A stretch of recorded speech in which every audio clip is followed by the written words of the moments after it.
ചില സൂചനകൾ ആട്ടിടയന്മാർക്ക് കിട്ടുകയാണ്. ലൂക്കാ സുവിശേഷം 2-ാം അധ്യായം 12-ാം വാക്യം. ഇതായിരിക്കും നിങ്ങൾക്കൊരടയാളം.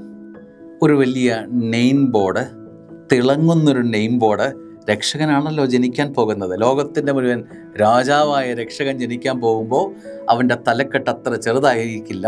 മിന്നിത്തിളങ്ങുന്ന അത്ഭുതത്തിൻ്റെ വിളക്കുകളും ഒക്കെ പ്രൗഢഗംഭീരമായ ഒരു പേരുമൊക്കെ ആയി രാജസന്നിധി എന്നൊക്കെ എഴുതപ്പെട്ട പേരായിരിക്കുമെന്ന് കരുതി നിൽക്കുമ്പോൾ ആട്ടിടയന്മാരോട് പറയുകയാ, നിങ്ങൾക്ക് അടയാളം പിള്ളക്കച്ച കൊണ്ട് പൊതിഞ്ഞ് പുൽത്തൊട്ടിയിൽ കിടക്കുന്ന ഒരു ശിശുവിനെ നിങ്ങൾ കാണും.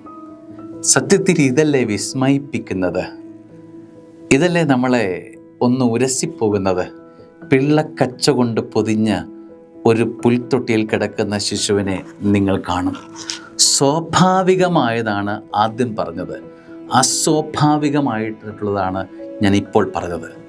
സ്നേഹമുള്ളവരെ, ഈശോയുടെ ജനനം അസ്വാഭാവികമായിട്ടുള്ളതാണ്, സാധാരണ ബുദ്ധിക്ക് നിരക്കാത്തതാണ്. കാരണം പിള്ളക്കച്ച കൊണ്ട് പൊതിഞ്ഞ്, കച്ചിയിൽ പൊതിഞ്ഞ് ഒരു കുഞ്ഞിനെ നിങ്ങൾ കാണും എന്നത് അസാധാരണമായൊരു കാഴ്ചയായിരിക്കും.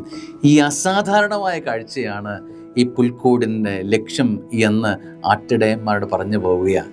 സ്നേഹമുള്ളവരെ, സാധാരണപ്പെട്ടതൊക്കെ നേടിയെടുക്കാനുള്ള ഓട്ടത്തിനിടയിൽ ഈ അസാധാരണമായ ജീവിത ശൈലിയും കാഴ്ചയും നമുക്ക് നഷ്ടപ്പെട്ടു പോകരുത് എന്നത് ഓർക്കണം. എല്ലാവരും നേടുന്നതും എല്ലാവരും സ്വീകരിക്കുന്നതുമൊക്കെ സ്വീകരിക്കാനാണെങ്കിൽ നമ്മുടെ ജീവിതത്തിന് എന്ത് വ്യത്യസ്തത, അസാധാരണം, അത് ക്രൈസ്തവൻ്റെ ജീവിതത്തിൻ്റെ സ്വഭാവമാക്കി മാറ്റണം.